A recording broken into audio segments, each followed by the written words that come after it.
Hello programmers ఎలా ఉన్నారు?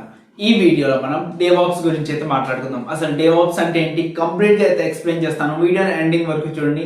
ఇప్పుడు ఛానల్ సబ్స్క్రైబ్ చేయకపోతే ఛానల్ అయితే సబ్స్క్రైబ్ చేసేయండి అండ్ పక్కనే ఉన్న బెల్ ఐకాన్ కూడా ప్రెస్ చేయండి. మీరు నన్ను ఇన్స్టాగ్రామ్లో ఫాలో అవ్వాలనుకుంటే డిస్క్రిప్షన్ బాక్స్లో అయితే నా ఇన్స్టాగ్రామ్ లింక్ ఉంటుంది. అక్కడ నుంచి మీరు నన్ను ఈజీగా అయితే ఇన్స్టాగ్రామ్లో ఫాలో అయిపోవచ్చు. అండ్ మీకు ఏమైనా సజెషన్స్ ఉంటే నెక్స్ట్ వీడియో ఏం చేయాలి అని సజెషన్స్ కూడా చెప్పండి. అలానే మీ యొక్క క్వెరీస్ ఏమైనా ఉంటే మీ క్వెరీస్ కూడా చెప్పండి. మీ యొక్క క్వెరీస్ని ఈజీ వేలో సాల్వ్ చేయడానికి ట్రై చేస్తాను. సో ఇంకా వీడియో స్టార్ట్ చేద్దాం. హాయ్, దిస్ ఈజ్ ఆయుష్ పెనుమత్స. డేవాప్స్ గురించి మాట్లాడే ముందు ఫస్ట్ డెవలపర్ అండ్ ఆపరేషన్స్ గురించి అయితే మాట్లాడుకుందాం.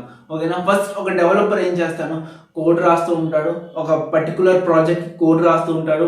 ఆ కోడ్లో ప్రాజెక్ట్ కావాల్సిన ఫీచర్స్ యాడ్ చేస్తూ ఉంటాడు. సెక్యూరిటీ అప్డేట్స్ ఇస్తూ ఉంటాడు. సో ఇవన్నీ ఒక డెవలపర్ చేసే పని అనమాట. అట్ ది సేమ్ టైం ఒక ఆపరేషన్స్లో వర్కర్ ఏం చేస్తారంటే ఆ కోడ్ ఏ విధంగా అయితే రాస్తున్నాడో దాని సర్వర్స్ అనేవి మేనేజ్ చేస్తూ ఉంటాడు. కోడ్ అనేది బ్యాకప్ తీస్తూ ఉంటాడు. సో ఇవన్నీ కూడా ఒక ఆపరేషన్స్ చేసే పని. సో ఇది ఒక ట్రెడిషనల్ డెవలప్మెంట్ అనమాట. ట్రెడిషనల్ డెవలప్మెంట్ ఏంటి?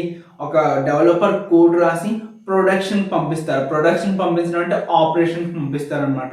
ఆపరేషన్స్ వాళ్ళు దానిలో ఏమైనా బగ్స్ ఉన్నాయా, బగ్స్ ఉంటే మళ్ళీ అది రీబ్యాక్ చేస్తారు ఎవరికి, డెవలపర్స్కి. అట్ ది సేమ్ టైం ఏం చేస్తారంటే ఎవ్రీ 1 month కూడా డిప్లాయ్మెంట్ స్టేజ్కి అయితే పంపిస్తారు.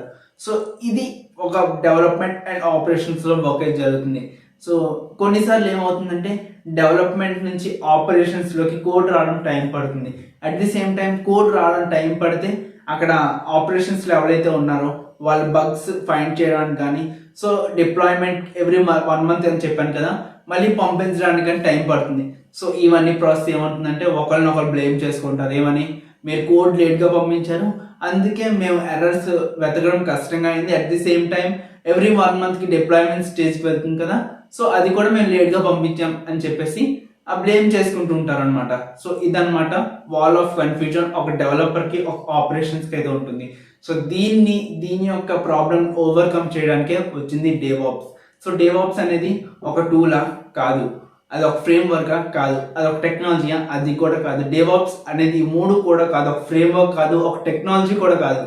డేవాప్స్ ఏం చేస్తుందంటే మానిటర్ చేస్తూ ఉంటుంది అనమాట. డేవాప్స్ అనేది 2 different వర్డ్స్తో డెరైవ్ అయ్యి ఉంది. డెవలప్మెంట్ ఉన్న డెమ్ అండ్ ఆపరేషన్స్ ఉన్న ఆప్స్ అనమాట. సో డేవాప్స్ అనేది ఏంటంటే ఒక కల్చరల్ మూవ్మెంట్, ఒక ప్రోడక్ట్ని ప్రొడ్యూస్ చేయడానికి అందరూ కూడా కోఆర్డినేట్గా వర్క్ చేస్తూ ఉంటారు. డేవాప్స్లో ప్రతి ఒక్క వర్క్ ఫ్లో కూడా అన్ని ఆటోమేషన్గా ఉంటాయి అనమాట. అండ్ మోస్ట్ ఇంపార్టెంట్ థింగ్ ఏంటంటే డేవాప్స్ అనేది ఒక ఇన్ఫైనైట్ లూప్లా వర్క్ అవుతూ ఉంటుంది. సో నేను ఆల్రెడీ ప్రీవియస్గా చెప్పాను కదా, డెవలప్మెంట్లో 4 వస్తాయని చెప్పేసి, లైక్ ప్లానింగ్ కానివ్వండి, coding, test and build. So build తర్వాత టెస్ట్ వస్తుంది. సో ఇవన్నీ డెవలప్ వస్తాయి. అండ్ ఓప్స్ మాట్లాడినట్టయితే ఓప్స్లోకి ఏమొస్తాయంటే రిలీజ్ కానివ్వండి, అలానే డిప్లాయ్మెంట్ అయినా, ఆపరేట్ అయినా, మానిటర్ అయినా ఇవి వస్తాయన్నమాట. సో ఇవన్నీ కూడా ఇన్ఫైనైట్గా వర్క్ అవుతూ ఉంటాయి. ఇన్ఫైనైట్ లూప్లో లైక్ ఫస్ట్ ప్లానింగ్ అవుద్ది, ఆ తర్వాత కోడింగ్ అవుద్ది, తర్వాత బిల్డ్ అండ్ తర్వాత టెస్ట్. ఆ నెక్స్ట్ అక్కడ డెవలప్మెంట్లో వర్క్ అయిపోయింది అండ్ ఓప్స్. సో ఓప్స్లో ఏమవుద్ది, రిలీజ్ అవుద్ది, ఆ తర్వాత డిప్లాయ్మెంట్, ఆ తర్వాత ఆపరేట్ అండ్ లాస్ట్లో మానిటర్. సో మానిటర్ అయిపోయిన తర్వాత మళ్ళీ ప్లానింగ్ స్టేజ్కి వెళ్తుంది, మళ్ళీ అన్ని స్టేజెస్ చూసుకొని మళ్ళీ వస్తుంది. సో ఇలా ఇన్ఫైనైట్ లూప్లో అయితే వర్క్ అవుతుంది. ఇదనమాట డేవాప్స్ గురించి. ఐ హోప్ మీకు వీడియో అర్థమైంది అనుకుంటున్నాను డేవాప్స్ గురించి. సో నెక్స్ట్ వీడియోలో ఇంకో ఇంట్రెస్టింగ్ టాపిక్తో అయితే మీ ముందు ఉంటాను. నేను data structures and algorithms regarding interview questions అయితే చేశాను. సో ఆ వీడియో చూడకపోతే నేను ఎండ్ కార్డ్స్లో అయితే ఆ వీడియో లింక్ ఇస్తాను. ఖచ్చితంగా అయితే ఆ వీడియోని చూడండి. నెక్స్ట్ వీడియోలో ఇంకో ఇంట్రెస్టింగ్ టాపిక్తో మీ ముందు ఉంటాను. అప్లోడ్ లైఫ్ని ఎంజాయ్ చేస్తుండండి. Thank you so much for watching this video. Take care and good by.